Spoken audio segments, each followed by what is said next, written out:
Hi guys, നമ്മൾ ഇന്ന് പറയാൻ പോകുന്നത് 100% പ്ലേസ്മെന്റിന്റെ കാര്യമാണ്.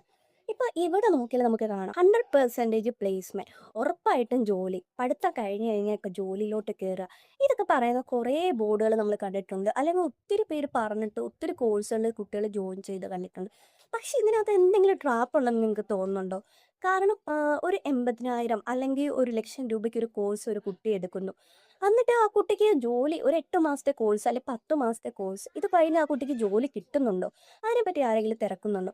അങ്ങനെ കുറേ ഈ ട്രാപ്പിൽ വീണ കുറേ കുട്ടികളുണ്ട്. അത് ഞാൻ പറയുന്നത് കൊച്ചിയിലെ കാര്യമാണ്. കൊച്ചിയിൽ തന്നെ ഇത്തരത്തിലുള്ള ഒരുപാട് ഇൻസ്റ്റിറ്റ്യൂട്ടുകളുണ്ട്. അതായത് മെഡിക്കൽ ഫീൽഡിലെ കുറേ കോഴ്സുകൾ പഠിപ്പിക്കുന്ന, അല്ലെങ്കിൽ വെയർ ഹൗസ്, ലോജിസ്റ്റിക്സ് അങ്ങനെ കോഴ്സുകൾ പഠിപ്പിക്കുന്ന, എഡ്യൂക്കേഷൻ ഒരു ബിസിനസ് ആക്കിയിരിക്കുന്ന കുറേ ഇൻസ്റ്റിറ്റ്യൂട്ടുകളുണ്ട്. അവർ കൂടുതലും ടാർഗറ്റ് ചെയ്യുന്നത് പാവപ്പെട്ട വീട്ടിലെ കുട്ടികളെയാണ്. അതായത് ഒരു എങ്ങനെങ്കിലും അവനൊരു ജോലി കിട്ടട്ടെ എന്ന് പറഞ്ഞ അവരുടെ പേരൻസ് 1,00,000 രൂപയോ അല്ലെങ്കിൽ 2,00,000 രൂപയോ കൊടുത്തിട്ട് ഈ കോഴ്സ് പഠിപ്പിക്കുന്നു. അങ്ങനെയെങ്കിലും അവൻ രക്ഷപ്പെടട്ടെ, ആ വീട് ഒരു ഫാമിലി രക്ഷപ്പെടട്ടെ എന്ന് പറഞ്ഞിട്ട് അവർ ആ കുട്ടി ആ കോഴ്സ് പഠിപ്പിക്കുന്നു. പക്ഷേ ആ ഒരു കോഴ്സ് ഒരു 6 മാസത്തെ കോഴ്സ് കംപ്ലീറ്റ് ചെയ്ത് കഴിയുമ്പോൾ അവർക്ക് ഒരു ജോലിയും കിട്ടുന്നില്ല. അവരിങ്ങനെ നടക്കുകയാണ്. എന്നാൽ അപ്പോഴാണ് അവർക്ക് മനസ്സിലാകുന്നത് അവർക്ക് കിട്ടിയ സർട്ടിഫിക്കറ്റിന് ഒരു വാല്യൂ ഇല്ലാത്തതാണെന്ന്. ജസ്റ്റ് ഞാനൊന്ന് പറയാം, ഒരു FICS എന്ന സർട്ടിഫിക്കറ്റ് എന്ത് വാല്യൂ ആണ് ഈ FICSനുള്ളത്? നിങ്ങൾ ഈ FACS എന്ന സർട്ടിഫിക്കറ്റ് ഏത് യൂണിവേഴ്സിറ്റിയുടെ അണ്ടറിലാണെന്ന് ചെക്ക് ചെയ്ത് നോക്കിയിട്ടുണ്ടോ?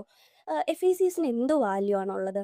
FACSൻ്റെ ഈ സർട്ടിഫിക്കറ്റ് വെച്ച് നിങ്ങൾക്ക് എവിടെയാണ് ജോലി കിട്ടുക? ഒരു നല്ലൊരു കമ്പനിയിൽ കയറുമ്പോൾ ഈ FACSൻ്റെ സർട്ടിഫിക്കറ്റ് മാത്രം മതിയോ നിങ്ങൾക്ക് ഒരു ജോലി കിട്ടാൻ?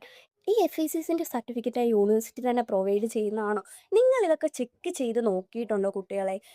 എന്നിട്ട് ഒരുപാട് കുട്ടികൾക്ക് ഇപ്പോൾ ഈ ഒരു ട്രാപ്പിൽ പെട്ട് ഒരുപാട് പൈസ പോയിട്ടുണ്ട്. പൈസ പോകുന്നത് പോട്ടെ, പക്ഷേ ആ കുട്ടികളുടെ മെൻ്റലി ഉള്ള അവസ്ഥ പിന്നീട് അവരുടെ ലൈഫ് എല്ലാവരും ഒരുപോലെ ആവണമെന്നില്ലല്ലോ. അവർ പലരും പല ലൈഫ് സ്റ്റൈലിൽ നിന്ന് വരുന്നവരായിരിക്കും. അപ്പോൾ അവർക്കെല്ലാം ഇത് താങ്ങാൻ പറ്റുന്നില്ല. അപ്പോൾ ഇതിൽ തന്നെ ഞാനൊരു ജസ്റ്റ് ഒരു പോസ്റ്റ് ഇട്ടപ്പോൾ കുറേയേറെ സ്റ്റുഡൻസ് ഇതിൽ മുന്നോട്ട് വന്നിരുന്നു. അതായത് ഇന്ന ഇൻസ്റ്റിറ്റ്യൂട്ട് ഇങ്ങനെയാണ്, ഇന്ന ഇൻസ്റ്റിറ്റ്യൂട്ടിൽ അങ്ങനത്തെ സ്കാമാണ് നടക്കുന്നത്. പക്ഷെ നിങ്ങൾ ആരും ഇത് പറയുന്നില്ല. അപ്പം ജസ്റ്റ് നിങ്ങൾ ചെയ്യേണ്ട കാര്യം എന്തെന്നാൽ, ഇപ്പം നിങ്ങളുടെ ഒറിജിനൽ അക്കൗണ്ടിന് വേണ്ട, നിങ്ങൾക്കൊരു ഫേക്ക് അക്കൗണ്ട് ഉണ്ടാക്കിയിട്ടാണല്ലോ നിങ്ങൾ വന്ന് കമൻറ്റ് ഇടുക. ഈ ഈ ഇൻസ്റ്റിറ്റ്യൂട്ടിൽ ഇങ്ങനെയാണ് നടക്കുന്നത്, ഇവിടുത്തെ സർട്ടിഫിക്കറ്റിന് വാല്യൂ ഇല്ല, അല്ലെങ്കിൽ ഇതിൽ ആരും ഇനി ജോയിൻ ചെയ്യരുത്. അങ്ങനെ എല്ലാവരും ഇത് കേട്ടിപ്പോൾ ജോയിൻ ചെയ്യത്തില്ലെന്ന് നമുക്ക് പറയാൻ പറ്റില്ല. അവരുടെ മാർക്കറ്റിംഗ് ഉണ്ട്, കാര്യങ്ങളുണ്ട്, അവരെല്ലാം ജോയിൻ ചെയ്യും. പക്ഷേ എങ്കിലും നിങ്ങൾ ഇനിയെങ്കിലും ശ്രദ്ധിക്കേണ്ട കാര്യം, ഒരു ഒരു ഇൻസ്റ്റിറ്റ്യൂട്ടിൽ പോയി നിങ്ങൾ ജോയിൻ ചെയ്യുന്നതിന് മുമ്പ് നിങ്ങൾ നോക്കുക അവിടുത്തെ സർട്ടിഫിക്കറ്റിന് എന്ത് വാല്യൂ ആണുള്ളത്. ഇത് പഠിച്ചു കഴിഞ്ഞാൽ നിങ്ങൾക്ക് എവിടെയാണ് ജോലി കിട്ടുക? നിങ്ങൾ കൊടുക്കുന്ന പൈസയ്ക്കുള്ള വാല്യൂ ആ സർട്ടിഫിക്കറ്റിനുണ്ടോ? അല്ലെങ്കിൽ അവിടെ പഠിച്ച നേരത്തെ പ്ലേസ്ഡ് ആയ കുട്ടികളോട് തിരക്കുക, നിങ്ങൾക്ക് കിട്ടിയ ജോലി ഓക്കെ ആണോ, അല്ലെങ്കിൽ നിങ്ങൾ പഠിച്ചതിനനുസരിച്ചുള്ള ജോലിയാണോ കിട്ടുന്നത്? അല്ലാതെ കുറേ 100% പ്ലേസ്മെൻറ്റും കുറേ ഗൂഗിൾ റിവ്യൂവും കണ്ടിട്ട് നിങ്ങൾ അവിടെ പോയി പെട്ട് പോകരുത്.